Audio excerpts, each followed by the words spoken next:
Today I'm going to be talking to you about how to do Chicago style formatting using the Notes and Bibliography format.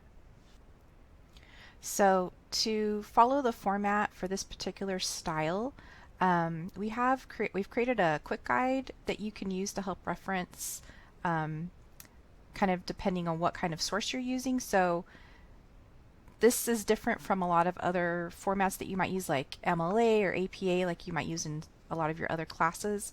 The reason it's different is that it has, just like MLA and just like APA, it has that last page that goes at the very end of your paper. That's either going to be called, for MLA, it might be called your works cited page. For APA, it might be your references page. For the Chicago style, it's called the bibliography page. So they're all basically the same thing in that what you're just making sure that you're putting down what sources you've used in your paper, right? You're giving credit for the sources that you cited in your paper. So that's similar, but the Chicago style is different than the other formats in that instead of doing like a parenthetical citation, and which means like at the end of your sentence you would have like a parentheses and you would have like author's last name and maybe like the page number where you pulled the information from. Instead of doing that, you're going to have a number, and it's going to be numerical. It's going to start at 1 and it's going to go through how many of your sources you have, and then at the bottom of each page, so if you use 3 sources in that first page, then at the very bottom of your page you're going to have 3 footnotes. And so what you're doing is you're just giving that citation information kind of as you go. So as you go through the paper, if you have 3 sources on the first page, you're going to have 3 citations at the bottom of the page. On the next page, if you have 2 citations, 2 sources that you cited information from, you're going to have 2 footnotes. So I'm going to show you a little bit more in detail here, but once you get it, it makes a lot of sense and you can kind of quickly speed through it. So we have this quick style guide that you can follow. And so depending on if you're pulling your information from like a book, like a print book, or maybe you're pulling it from like an ebook, or you're pulling it from like an article you found in a database, or just like maybe you found something on a website. It depends on your source, but there's going to be a specific format that you follow. So I'm going to kind of use this as a guide to show you how it's going to work. So let's start with one. Let's say most likely you're probably going to be pulling stuff from a book.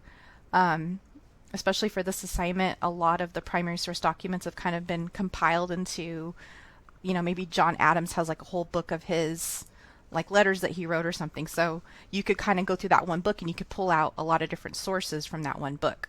So let's just say you're doing that. So what you would do is you would have your bibliography at the end of the page, at the end of the research article, like I said.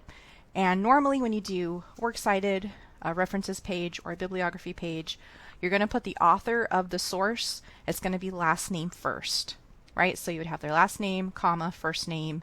In this case, you'd have the first initial of their middle name, okay? Period. So you're going to put that in there first, and then you would have the name of, in this case, you'd have the name of the book. So here's the name of the book. They've italicized it, okay? Period. And then you're going to put the information of where it was published. So this is the city that it was published in, and then this is the name of the publishing company. So it's Indiana University Press, comma, and then the year it was published. So this is the format that's going to be in your bibliography page for this particular source. Also note that it's called a hanging indent. So the first line is just written out normally. If it goes down to the second or third lines, or however many lines beneath that you need to fill in, the next lines underneath it have to be indented. I think it's a 1/2 inch. So you have a 1/2 inch indent that goes underneath each one. So there's that. So that part's pretty straightforward. The footnote part of it's a little bit more, it's not complicated, it's just a little bit different. So again, you're going to have your first page. Say you have 3 sources that you've cited in that page. So you have to start with your first footnote, right? So it's going to put a number 1, and you're going to do that because you are linking it up with, if you have your first page and you have your first source, your first citation, it's going to have a 1 at the end of that sentence. So you're just linking those 2 things up, and I'll show you what that looks like in a little bit. So number 1 for your very first footnote. So here in this example, you had the last name of the author, comma first. In this example, you're going to have first name of the author and last. No comma, it's just their full name written out, and then comma, and then these are the little tiny nitpicky things you're going to see. So at the end of the name in the bibliography section, you have a period, but on this one, at the end of the name, you have a comma. So it's comma, and then they have the name of the book that they used, that they pulled the citation from. It's also italicized, and then there's no period. Instead, in parentheses, they put the publishing information. So they have the city where it was published, semicolon, and then actually colon, and then the name of the publisher, comma, the year it was published, end of parentheses, and then the page number that they pulled the information from. So this is your first note. Okay? So, and then we go down the line here. Say we go down and you have another source on there, right? On that same page.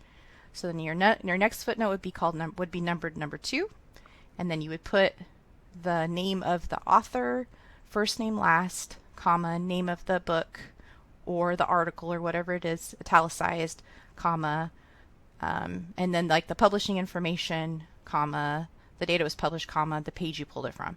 So this is the way you do it if you're pulling from a book.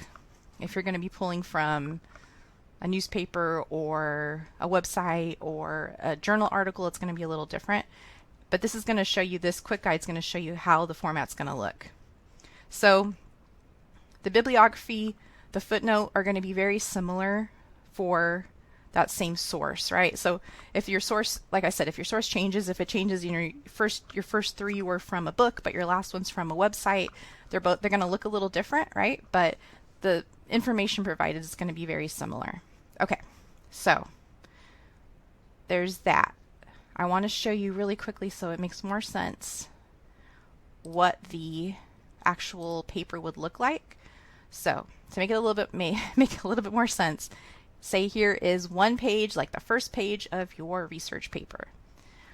As we go through, we'll see the first sentence that this author wrote out, right? And then at the end of their sentence, they have a footnote, right?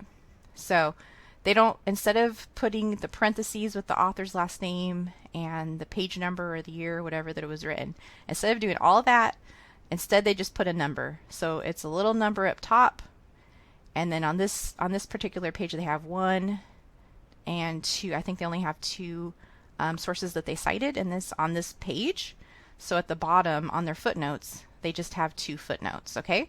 So number 1 is going to correspond to this one right here.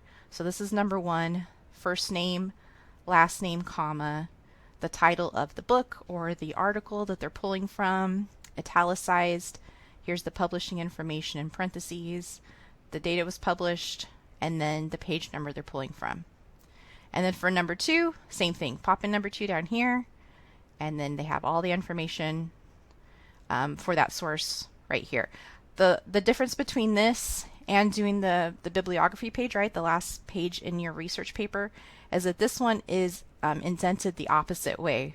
So the bibliography page, you have it indented with a hanging indent, right? Last name first, all the information for the source, and then they have this half-inch indent for the second line of the citation. So whereas you do that for the bibliography, for the footnotes, it's going to be opposite. So it's going to be a half-inch indent, and then you're going to start your footnote. So again, I'm not exactly sure why they do this. I just think for me, it just seems like it makes it a little bit easier to read, I guess. Maybe a way to distinguish the two. So again, if you have 2 citations on the page, you're going to have 2 footnotes at the bottom of your page. So you have to make sure you have enough space at the bottom of your page to fit your citations. So if you can't fit the citations on this page, then that means you got to take more text off of this page and put it on the next page, right? Because you have to fit those 2 on there no matter what. So even if you only have like 2/3 of the page filled out with text, you need to save space for however many citations that you have on that one page. And then one last thing, so if you happen to use the same author, the same source more than once, you don't have to do this whole long footnote every single time. So this only applies if you're using, again, it's the same author with the same source, like the same title, Like if you're pulling, say you have something that Alexander Hamilton wrote, right? So Alexander Hamilton would be your author, and then whatever the name of, maybe he's arguing for something, maybe hopefully there's a title for it, or you just have a description of what he's doing here. Say you use that again, if you were to use that a second time in your paper, then it's called a subsequent note. So it's like the note that's the exact same thing, it's the exact same source, but you don't want to have to do this whole long thing again.